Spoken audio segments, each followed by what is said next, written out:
Bismillahirrahmanirrahim. Assalamualaikum warahmatullahi wabarakatuh. Marhaban ya Ramadan. Saya Hendra SEIMA, pimpinan wilayah Generasi Muda Pembangunan Indonesia Sumatera Utara, mengucapkan selamat berpuasa di bulan Ramadan. Semoga di akhir Ramadan kita meraih predikat takwa. GMPI sanggup mengatasi tantangan. Wassalamualaikum warahmatullahi wabarakatuh.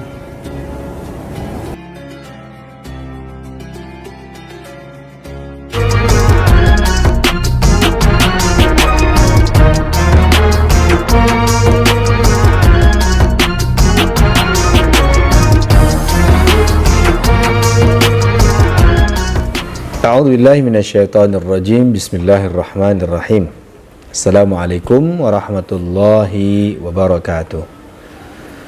Alhamdulillahi rabbil alamin, wa bihi nasta'inu ala umuri dunya waddin, wassalatu wassalamu ala asyrafil anbiya'i wal mursalin wa ala alihi wa ashabihi ajma'in. Asyhadu an la ilaha illallah wahdahu la syarikalah wa asyhadu anna Muhammadan abduhu wa rasuluhu la nabiyya ba'dah. Falhamdulillah bi ni'matihi tatimmus shalihat wa bi amali salihati tatibul hayat. Saudara-saudara, para pendengar yang dirahmati Allah Subhanahu wa taala.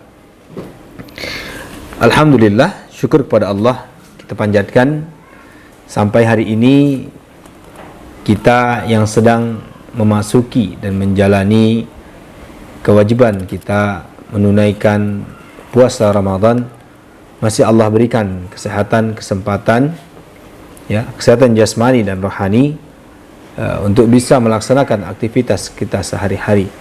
Maka jangan sampai kita lupa untuk senantiasa bersyukur kepada Allah Subhanahu wa taala. Karena dengan kita mensyukuri, insya Allah segala kenikmatan yang ada itu akan Allah tambahkan.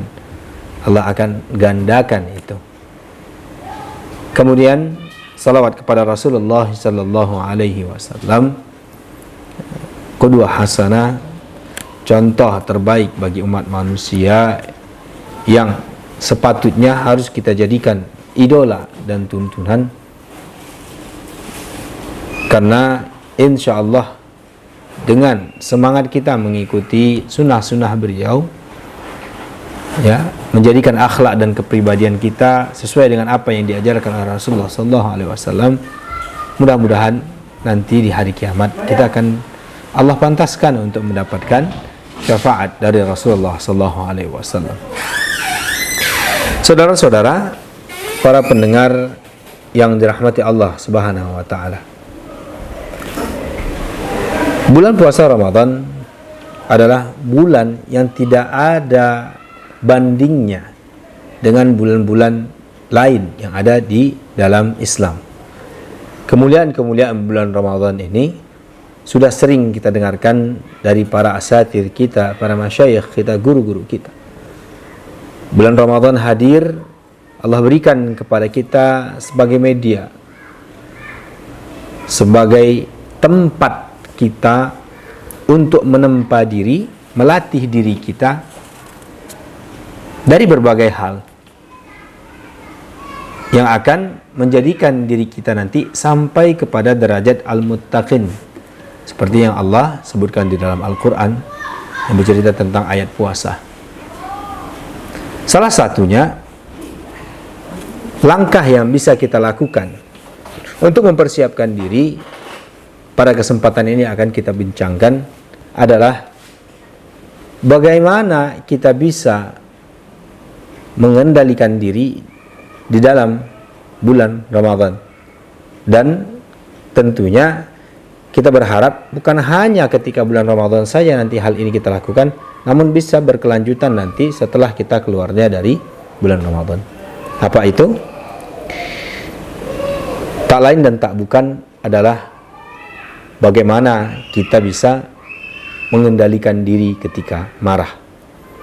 Rasulullah SAW, saudara-saudara yang berbahagia, pernah bersabda di dalam sebuah hadis yang hadis ini adalah hadis yang diriwayatkan oleh sahabat Abu Hurairah radhiyallahu anhu. Apa kata beliau?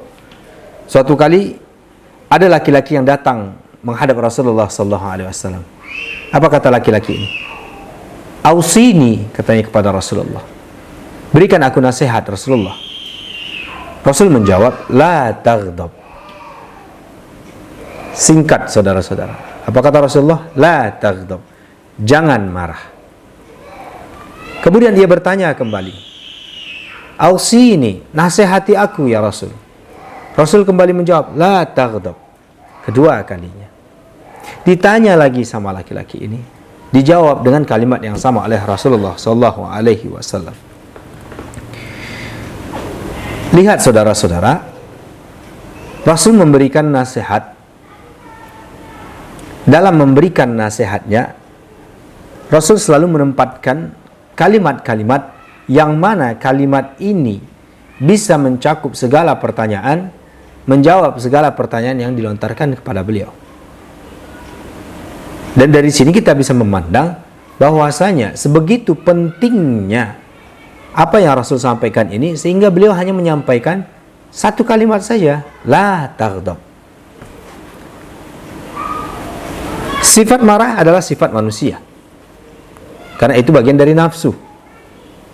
Manusia dibekali dengan nafsu, ya.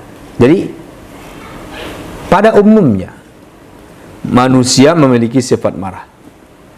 Tinggal bagaimana setiap orang itu bisa mengendalikan rasa marahnya. Maka hadis yang menceritakan tentang sahabat yang bertanya tadi itu menunjukkan bahwasanya para sahabat senantiasa berusaha untuk mencari jalan bagaimana agar apa-apa yang mereka lakukan dalam kehidupan mereka sehari-hari ini bisa mendapatkan keridhaan Allah Subhanahu wa taala. Di dalam hadis lain diriwayatkan bahwasanya sahabat Abu Darda pernah bertanya kepada Rasulullah sallallahu alaihi wasallam, "Wahai Rasul sallallahu alaihi wasallam, berikan aku, tunjukkan kepadamu satu amal yang bisa membawaku menuju surga." Apa kata Rasul sallallahu alaihi wasallam? La taghdab walakal jannah. Jangan marah, maka engkau akan meraih surga. Kita lihat saudara-saudara, Rasul mengatakan cukup jangan marah, ini ada jalan menuju surga. Ternyata jalan menuju surga itu banyak. Meskipun untuk seseorang bisa mengendalikan marah ini, tidak semuanya bisa. Tidak semuanya bisa. Kita tahu saudara-saudara, jika seorang manusia ini, seorang laki-laki mau perempuan, pada umumnya, apa yang akan muncul akibat dari jika seseorang tidak dapat mengendalikan rasa marahnya? Ini perlu. Bulan Ramadan janganlah sampai pula marah-marah. Karena kan di bulan puasa Ramadan kan kita dianjurkan untuk menjaga semua anggota tubuh kita. Hati, pikiran, seluruh anggota tubuh, tangan, kaki, mata, telinga, hidung, dan lain sebagainya, agar jangan sampai melakukan hal-hal yang bisa mengurangi pahala puasa kita. Dia berpuasa, lalu ia marah, ini akan mengurangi pahalanya. Itu kaitannya dengan puasa. Maka di bulan Ramadan ini adalah momentum untuk melatihnya. Karena saudara-saudara yang rahmati Allah Subhanahu wa taala, banyak kemudaratan yang muncul dari marah ini. Orang kalau sudah marah akan banyak tanda-tandanya. Di antaranya kita tahu mukanya memerah. Bukan karena merah kepanasan nih. Karena udah merah betul-betul marah. Bahkan kadang-kadang ada kalau orang sudah marah betul itu, seluruh tubuhnya itu bergetar dia. Bergetar, itu tanda orang marah. Dan biasanya lagi, ketika orang sudah sampai pada puncak kemarahannya, dia tak akan mampu lagi mengendalikan apa yang ada pada dirinya. Matanya akan melotot, ya kan? Tangan bisa bergerak ke sana kemari, kaki pun akan bermain, bahkan lisan pun tidak bisa terjaga lagi. Bisa saja dia akan mengeluarkan kalimat-kalimat kasar, bahkan maafnya bisa berujung pada kata-kata yang dilarang di dalam ajaran agama kita. kata-kata kotor dan lain sebagainya, memaki dan lain sebagainya, menghina dan lain sebagainya. Kenapa? Karena sudah tertutup pikirannya itu. Dia tidak jernih lagi. Itu kalau orang marah. Nah, dan biasanya kalau orang marah itu ditiup-tiup juga tuh sama setan itu. Itu orang marah. Nah, jadi kemudaratannya, saudara-saudara rahmati Allah Subhanahu wa taala, ada dua. Mudarat yang akan disebabkan oleh marah ini kalau kita tidak bisa mengendalikan marah. Yang pertama, ini akan berakibat kepada dirinya sendiri. Berakibat kepada dirinya sendiri. Contohnya tadi itu apa? Akibat yang disebabkan oleh marahnya ini, dia akan mengarah kepada yang pertama dirinya sendiri. Ia akan menyakiti, bisa akan menyakiti dirinya sendiri, saudara-saudara. Atau bahkan menyakiti saudara-saudaranya. Pikirannya sudah tidak jernih lagi. Ini penyebab orang yang ini yang akan diakibatkan oleh orang yang marah itu. Secara jasmani, secara mental, pikiran itu akan terganggu ketika orang marah. Pikirannya tidak akan jernih lagi, ucapannya tidak terjaga. Maka dia bisa berbuat hal-hal yang seharusnya tidak bisa ia lakukan ketika dia sedang tidak marah. Ia akan lakukan itu. Barang-barang bisa saja dirusaknya. Bahkan orang-orang ada bisa disakitinya lagi nanti. Itu orang yang marah berpengaruh kepada dirinya sendiri. Lalu yang kedua, ini akan membahayakan orang lain, lingkungan sekitarnya. Ini akan ketika muncul rasa marah itu akan muncul disusul oleh sifat-sifat buruk yang lain. Akan iri, dengki, hasad, ya, dendam dan lain sebagainya. Biasanya kalau orang sudah marah, muncul dendam yang akan terpelihara terus-menerus. Dan dia akan berusaha untuk melampiaskan itu. Orang marah bisa berujung pada membunuh orang lain karena marah saja. Jadi saudara-saudara, kalau marah ini tidak bisa dikendalikan, ia bisa merusak diri dan merusak orang lain. Bahkan bisa-bisa berujung kepada menghilangkan nyawa seseorang. Para pendengar yang dirahmati Allah Subhanahu wa taala. Lalu kemudian bagaimana cara kita untuk terhindar dari sifat-sifat ini? Bagaimana cara kita agar diri kita tidak terbawa ketika marah? Karena bukan berarti kita tidak boleh marah. Seorang muslim boleh marah, namun dia harus tahu apa penyebab marahnya itu. Kalau dia marah untuk hal-hal yang tak penting, maka itu tidak dibolehkan. Tapi kalau jika dia marah manakala ada orang yang menghina agamanya, ada yang menistakan agamanya, ada yang menghina kehormatannya, harga dirinya, keluarganya, patut dia marah. Namun bukan berarti dia langsung melampiaskan kemarahannya itu tanpa ada batasan. Itu tidak benar. Maka cara kita yang bisa kita lakukan untuk mengobati penyakit marah yang luar biasa ini adalah yang pertama, salah satunya adalah bagaimana kita mengenal kembali sifat-sifat Rasulullah SAW. Karena Rasul adalah contoh yang paling mulia di dalam akhlakul karimah. Rasul pernah marah, pernah Rasul marah. Namun bagaimana marah Rasul? Tentu kita tahu, saudara-saudara, bagaimana perlakuan orang-orang kafir pada saat itu terhadap Rasulullah manakala Rasulullah berkhutbah, berdakwah, mengajak orang-orang Taif pada masa itu. Namun ternyata dakwah Rasulullah ditolak oleh mereka, bahkan Rasul dilempari dengan batu sampai kakinya terluka. Diriwayatkan, Jibril datang kepada Rasul bertanya, "Wahai Muhammad, jika engkau perintahkan aku akan bisa membalikkan tempat mereka ini, yang atas kubuat ke bawah, bawah kubuat ke atas, karena perlakuan mereka kepadamu." Apa kata Rasul? Biar saja, mereka belum mengetahui, belum tahu orang itu. Itulah kasih sayang Rasul. Tak marah dia. Kenapa? Karena yang disakiti dirinya sendiri. Fisik Rasul disakiti mereka. Rasul tak perlu marah. Namun manakala ada yang mempermainkan agama, Rasul marah. Ingat kisah bagaimana seorang laki-laki Ingat kisah seorang laki-laki datang mengadu kepada Rasulullah bahwasanya seorang sahabat menjadi imam di dalam solat, memanjangkan solatnya.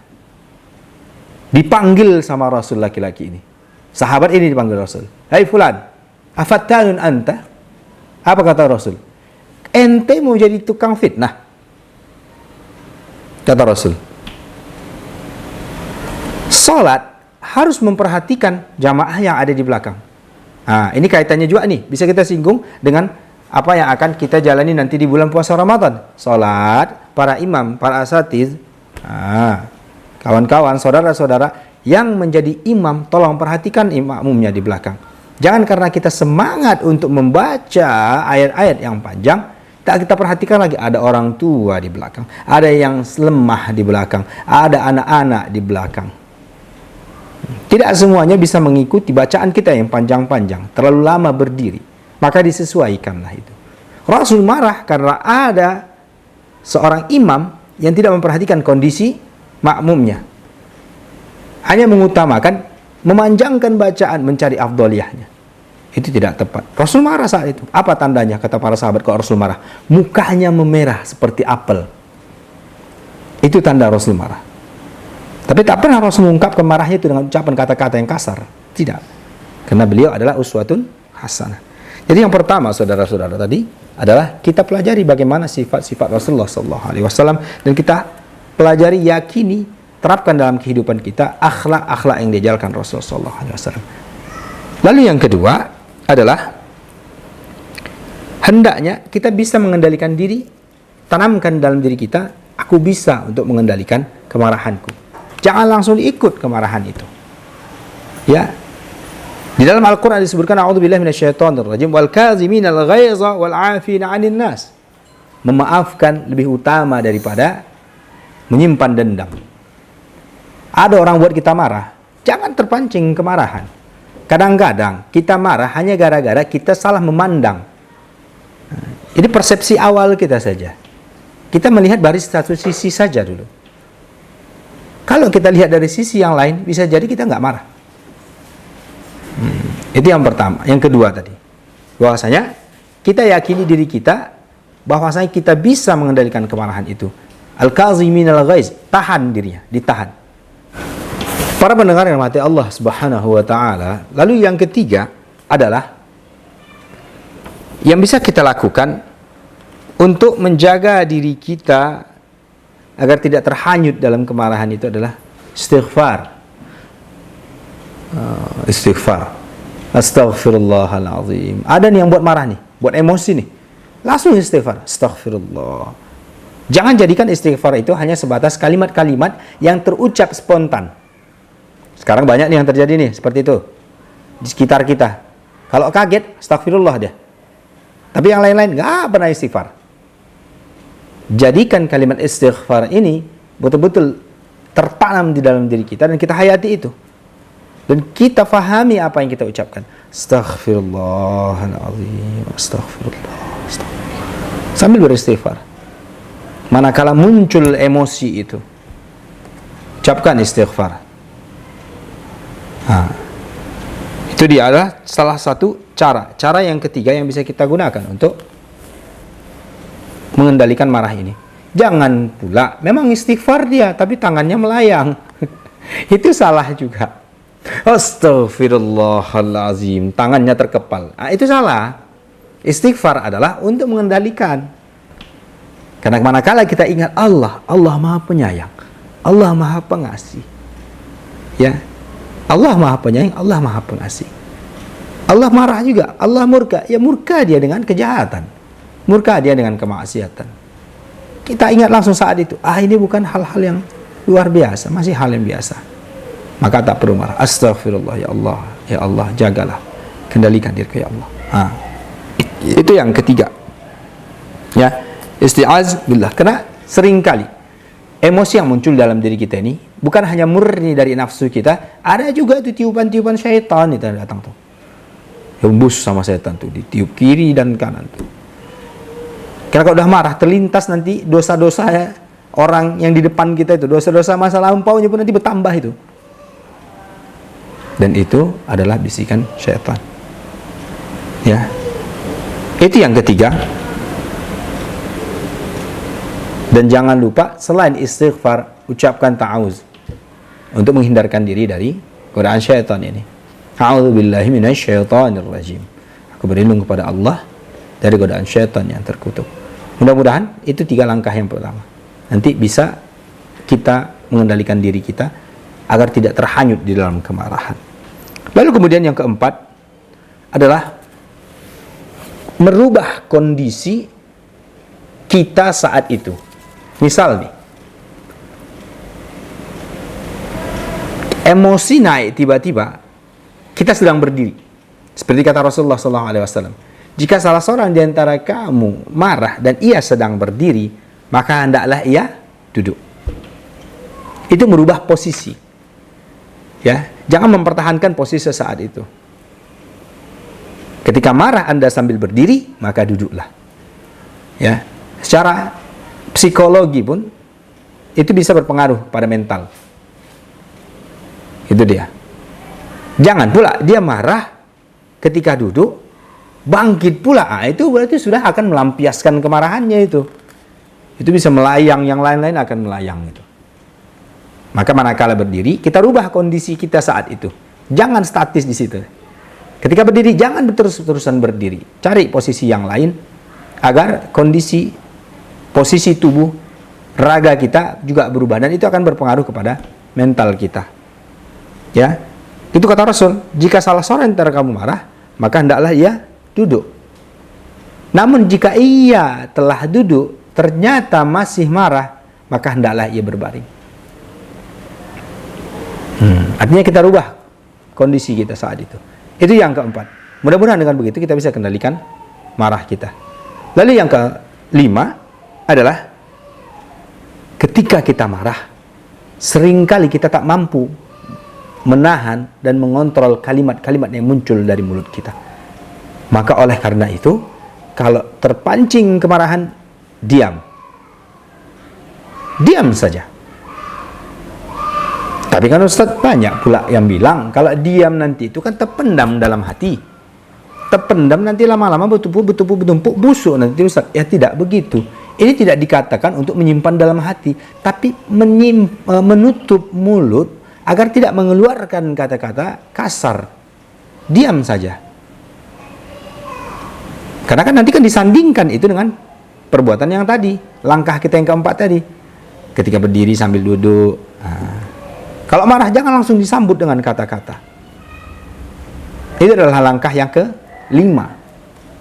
Untuk menjaga jangan sampai keluar nanti kalimat-kalimat yang malah akan memancing tak hanya kita emosi, orang pun emosi nanti. Terakhir rusuh sekampung. Hanya gara-gara satu orang emosi. Ini hal lucu yang sering terjadi ketika kami dulu berada di Mesir. Ini tipikal orang Mesir nih, saudara-saudara.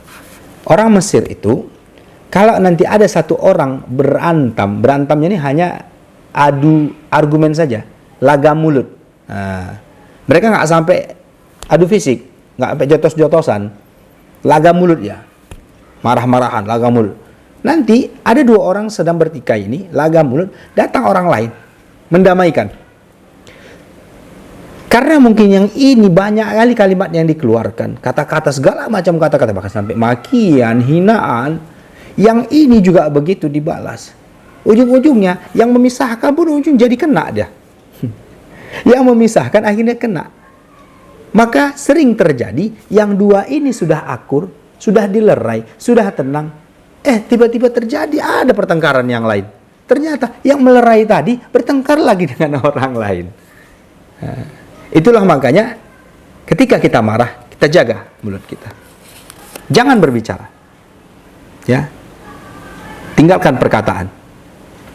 Agar tidak keluar kalimat-kalimat yang akan memicu hal-hal buruk nanti yang akan terjadi pada kita ataupun orang lain.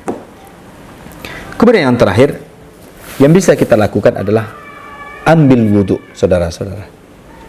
Ketika marah nih naik sampai bahkan kita bilang sampai ke ubun-ubun nih, emosi tingkat tinggi, segeralah pergi ambil wudhu, ya, kamar mandi atau ke tempat wudhu, basuh wajah kita, ta'awuz kita dulu, kemudian basuh wajah, sapu wajahnya, wudhu dengan sempurna, insya Allah.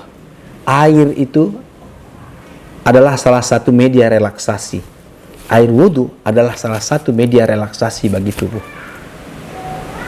Ya, tensi yang naik sebelumnya dengan siraman air wudhu itu perlahan akan turun. Kalaupun ada orang yang marah setelah dia wudhu, malah makin ngos-ngosan dia, selesai nih wudhu, emosinya masih naik aja, berarti dia nggak betul-betul wudhu. Nyiprat air aja mungkin itu, celup tangan, ciprat, itu berarti nggak betul-betul dia wudhu. Yakinlah, wudhu akan bisa menurunkan emosi.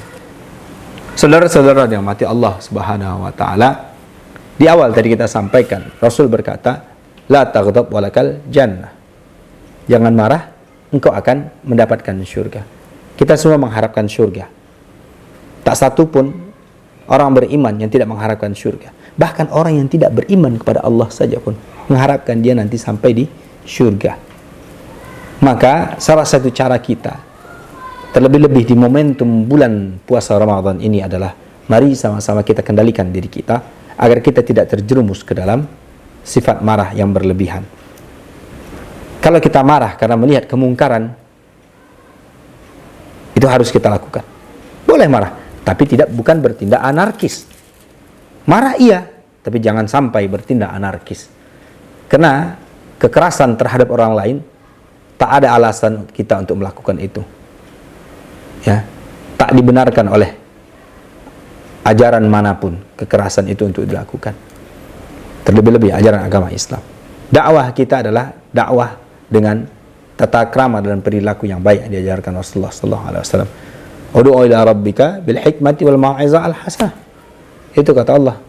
Ajalah ke jalan Tuhanmu dengan bil hikmah. Hikmah kita contohkan, wal mau'izah hasanah. Kalimat-kalimat yang baik, kemudian perilaku yang baik, budi pekerti yang luhur kita contohkan kepada orang lain. Kita tidak mudah marah, ini menjadi contoh bagi orang lain dan juga akan lebih menyehatkan bagi diri kita.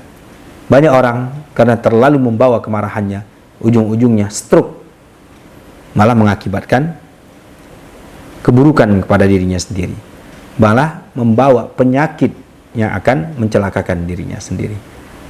Dan lebih-lebih lagi, dia tidak mendapatkan rahmat Allah Subhanahu wa Ta'ala. Mudah-mudahan di bulan puasa Ramadan ini kita mampu lebih mengendalikan diri kita lagi, karena bulan puasa Ramadan adalah momentum untuk mengendalikan semua sifat-sifat kita, semua anggota tubuh kita, dari melakukan keburukan-keburukan, kejahatan-kejahatan. Dan kita upayakan semua yang kita lakukan adalah kebaikan-kebaikan yang diajarkan oleh Rasulullah SAW, dalam upaya kita menambah pundi-pundi pahala kita untuk perjalanan kita ke akhirat nanti. Selamat menunaikan puasa Ramadan. Mudah-mudahan Allah terima segala amal puasa kita di bulan ini, dan mudah-mudahan Allah ridhai segala apa-apa yang kita lakukan. Barakallahu li wa lakum. Demikian untuk pertemuan kali ini. InsyaAllah kita akan bertemu pada segmen yang lain. Kepada Allah saya mohon ampun, kepada saudara-saudara saya mohon maaf. Wassalamualaikum warahmatullahi wabarakatuh.